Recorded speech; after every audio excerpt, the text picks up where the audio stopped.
rumah dari neraka. Marah. Makan belum? Mandi belum? Buku dah siap dah? Ni mak-mak kat atas. Berita perdana. Bila nak mandi? Bila nak makan? Bila nak jaga. Tapi bila nak mandi susah. Ngaji tapi tak faham tertib. Solat kita tak tengok tak tahu. Sebab itu penyatuan, perpaduan digabung dengan perbuatan, digabung dengan keyakinan. Anak susah solat. Ini pengalaman pribadi. 2/3 anak kita di sekolah tak solat. 2/3 anak IPT tak solat. 5 waktu lengkap.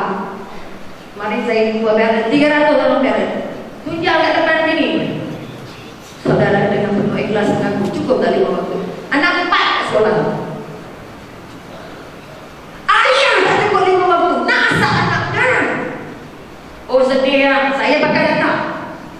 Saya bercakap faktanya pakai data. Tak boleh pakai agak-agak. Kita tak boleh terimbang dan termimpi dengan sejarah silap yang sangat hebat. Para sahabat yang sangat mewah dengan segala keyakinan. Kerana mereka itu tunjang kekuatan cinta dengan Allah dan Rasulullah. Jadi cinta nombor 1. Tapi cinta nombor 1 kita setakat pada ibu, setakat pada suami, setakat pada anak. Dalam hati saya penuh rindu dengan anak. 3 hari tak datang, tak jumpa, pensan.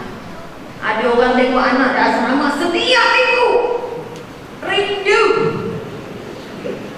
Tak salah saya kata. Tapi apa yang dapat suntik kejiwaan? Kalau dari mula anak diajar makan, diajar atau tidak dia sedang makan dengan tangan yang dipinjamkan oleh Allah. Dia ajar berjalan, tahu atau tidak dia ajar atau tidak dia sedang berpijak di bumi Allah. Kalau anda ajar dia berpakaian, anda ajar dia tidak berpakaian secara Rasulullah. Tutup aurat bukan nak diubah dia jaya. Tak maaf, aku siap tua-tua yang pakai kadang-kadang kamu. Maka kita nak bangun keyakinan bahawa keyakinan yang nak diangkat dalam keluarga tidak akan ada penyatuan. Macam mana nak ada syurga kalau hatinya belum pernah tergambar ada syurga? Sedangkan Allah kata syurga itu tidak boleh digambar dengan fikiran, tapi dirasa dengan perasaan. Keindahan, kehebatan yang kamu tidak pernah gambarkan. Surah Ar-Rahman tu hafal dari zaman masuk syurga. Dan itu surah yang paling banyak cerita tentang syurga. Balas setengah-setengah. Bukan tukang ubat, kita baca surah Ar-Rahman tentera. Sah-sah tentera. Karena ceritanya cerita syurga. Kenapa orang yang tentera dapat cerita syurga? Kalau dia kenal syurga, bahawa minuman dalam neraka itu makanannya adalah buah zakum yang pahit, yang berduri, yang air yang panas, nanah, kotor, diminum, dituang ke mata, air semendidih-didih. Cerita tak enak tak? Jangan cerita tentang neraka, nanti dia pun takut pula buat agama. Anak neraka tak tahu, syurga tak tahu. Bagaimana orang rasa bahawa saya nak menyatu dulu dengan Allah, saya nak menyatu dulu dengan Al-Quran. Kalau mak kata UPS aku 5A dulu, akhlak kalian, aurat kalian, Al-Quran kalian, bila-bila boleh ngaji. Tapi UPS kan tak boleh. Tahun ni UPS kan biasa. Tak ada zikir lain, mak ayah biasa. Kenapa? Sebab kita terasa peperiksaan itu jaminan untuk hidup. Tapi akhlaknya hancur, Al-Qurannya hancur, akhirnya akhlaknya hancur, Allahnya tak ada. Hari ini kita dimabukkan dengan lumut-lumut dan jadi macam rumput. Gejala-gejala sosial yang bermula dari keluarga. Sebab itu sekali lagi saya nak bangun keyakinan kepada tuan-tuan. Anak kita faham agama tapi belum ada rasa beragama. Sebab itu kita jawab kita ada Rasulullah. Yes, fakta yang tentang dari segi sejarah. Ada tengok video. Tetapi keyakinannya sampai ke mana? Nak sayang Rasulullah macam mana? Kerana belum ada rasa. Sebab itu jawapan kita, siapa yang paling kamu sayang? Mesti mak kita. Kenapa tak ada Rasulullah tersebut? Mak kita pun tak semai Rasulullah yang patut kamu sayang dulu. Jalan macam Rasulullah, cakap macam Rasulullah, ngaji macam Rasulullah, baik macam Rasulullah, jujur macam Rasulullah. Tak ada. Sebab itu kita ambil Stephen Covey untuk jadi sahabat Habib of Excellence. Covey pun tertentukan akhirnya tukar bagi 8 habit of excellent people. Daripada 7 keluar satu lagi buku 8. Bukan 7 habit, 8 habit. Kita cari-cari apa betul lama di hati seorang tertentu. Rupanya semua bawa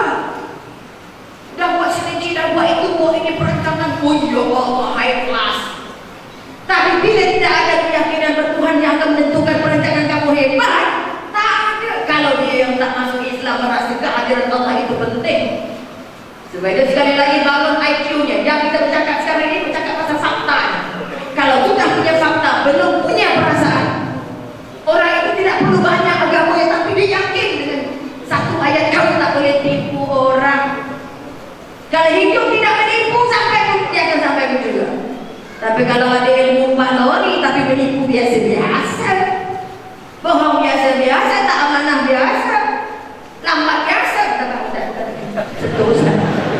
Jadi saya 34 tahun dengan kerajaan, baru 5 tahun lepas. Maka kalau dikatakan suasana hari ini tak sama dengan suasana Rasulullah, maka bangunlah apa yang namanya rumah itu syurgaku. Syurga itu bukan untuk dilihat, syurga itu untuk dirasa. Kalau rasakan itu sedang, ya Allah, betul?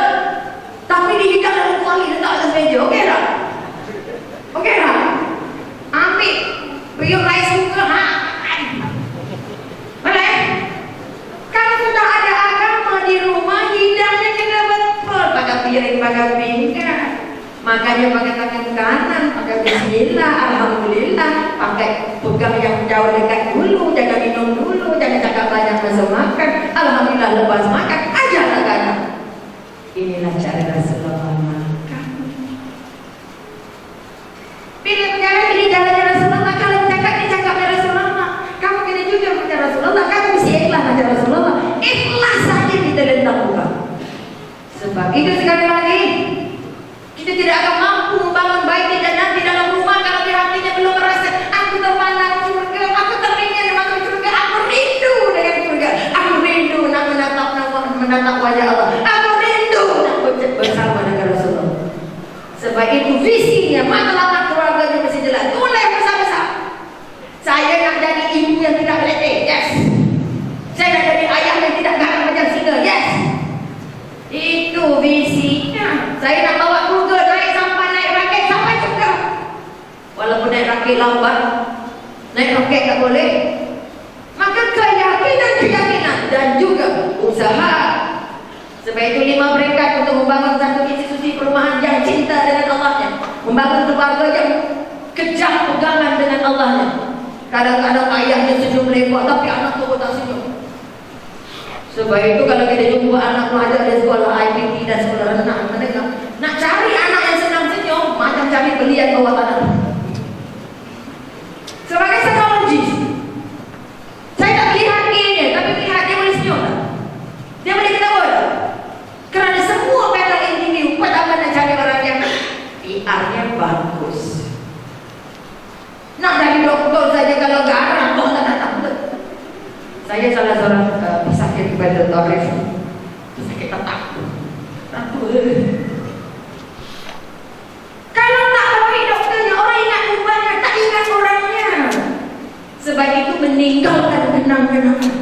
Saya mohon tuan dan puan tanya dengan anak, kalau ayah mati hari ini, apa benda yang kamu boleh ingat tentang ayah? Kalau ibu mati hari ini, apa benda yang kamu boleh ingat tentang kebaikan ibu? Kalau anak boleh senarai, you are the best mother. The best mother. Jangan ingat nanti kereta nak bagi kat siapa ya, nanti rumahnya dekat pucung dan berada nak bagi kat siapa ya. Tapi sudah diurai, kuasa pangkat dan harta tidak membantu kamu jumpa Allah kalau nak betul urus. Begitu juga di rumah, syurga ada di kaki ibu. Tapi wajah ibu sudah wajah syurga atau belum? Lidah ibu sudah lidah syurga atau belum? Penampilan ibu sudah jadi penampilan ahli syurga atau tidak? Sebab itu sekali lagi, sekadar membangun ilmu belum membangun keyakinan, saya mohon kita akan gagal nanti. Sebab itu sekali lagi, peringkat pertama ialah membangun rasa. Kalau anak hilang kita susah hati. Kalau akidah hilang susah hati atau tidak? Anak tak pergi sekolah, kita setengah mati.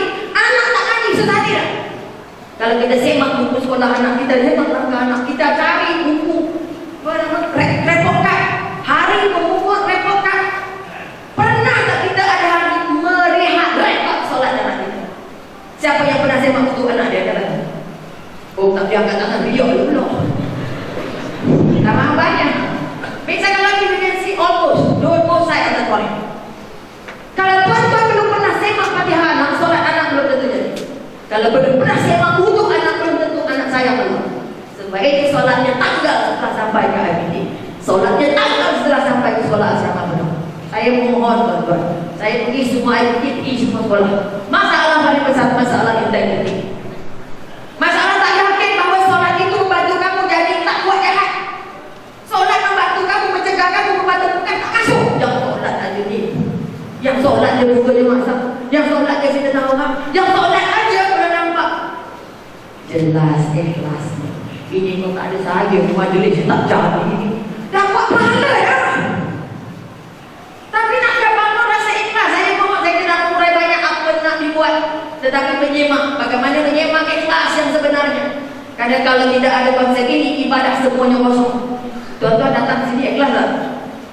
Saya datang malu, bulok. So imam tengok tak datang. Nanti dia tanya, bulok.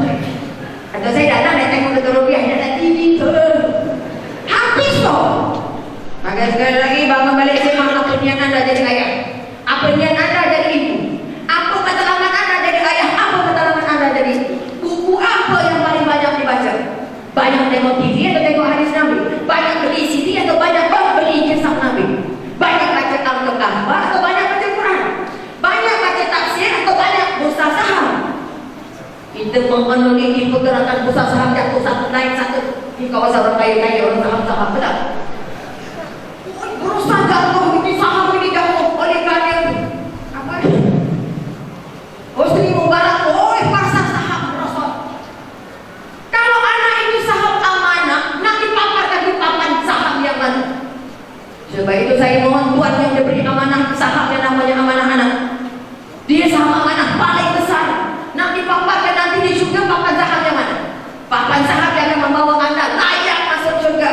Sebab itu dipesan oleh agama, oleh Nabi, para sahabat dan para ulama untuk kamu setelah berangkat di bawah tanah, kamu mengharapkan 3 pertolongan paling hebat. Maka banyak yang pertama doa anak soleh. Berapa orang dari diri tuan-tuan dan puan azamnya bila dapat saja anak, ya Allah ya Tuhan, ku jadikan anak ini anak soleh-soleh. Ah ya Allah, aku mengharapkan doa darinya nanti ya Allah. Kita jaga bajunya, kita jaga makannya, tapi kita tak jaga kaki dan tangannya. Pegang apa, tengok apa. Tidak tak jaga lidahnya, baca apa dan tengok apa. Kalau CD dan TV lebih familiar daripada nama surah-surah, bagaimana kita nak meyakinkan anak ini nanti akan berdoa untuk saya? Kalau ibu ada syurga tapi mulutnya neraka, letih. Sebab itu senyum itu adalah seperti bunga mawar merah, menukarkan neraka kepada syurga. Kasih sayang dan berlembut itu bertolak ansur dan memberi kekuatan dan keyakinan beragama pada anak itu merupakan padang pasir bertukar jadi ISIS. Ini yang kita nak. Tetapi kadang-kadang kita terlupa matlamat. Matlamat saya nak dapat untung 300 juta. Matlamat kita nak bina masjid. Tapi apa matlamat nak memeriahkan orang-orang ini mati wajib datang. Bagaimana caranya? Kita boleh banyak masjid cantik-cantik ke Tuhan, syukur alhamdulillah. Tapi bagaimana mencantikkan aura masjid dengan hati yang hebat? Tak tunggu ada perut ramai yang macam ni juga. Jangan hari-hari ramai macam ni. Subuh macam ni ramai. Kelas tu. Kalau itu tuan-tuan dapat angkat, bermakna tuan mengurusi memang high class, dapat pegang 10 keping. Bukan sekeping. Maka sekali lagi, kalau dia belum jadi imam di rumahnya, dia belum angkat anaknya menjadi rumahnya jadi masjid, untuk dia buat tarbiyah, untuk dia buat kuliah, untuk dia pujuk anak, untuk dia bagi disiplin, kita tak mampu membangun anak yang kuat tulangnya kerana Allah, kuatnya ilmunya kerana Allah. Dia membaca bukan kerana dia menginginnya, dia membaca kerana Allah. Ikra wahyu pertama saya sebelum baca UPSA, baca Quran dulu, baca Quran, baca terjemahan dulu supaya faham. Tapi nak suruh sembahyang dia setengah mati pelang kerana anak tak rasa apa nikmatnya, apa hebatnya jadi orang solat. Sebab dia tengok mak ayahnya solat tapi keabang macam singa dalam zoo, tak makan orang, letih tak. Maka sekali lagi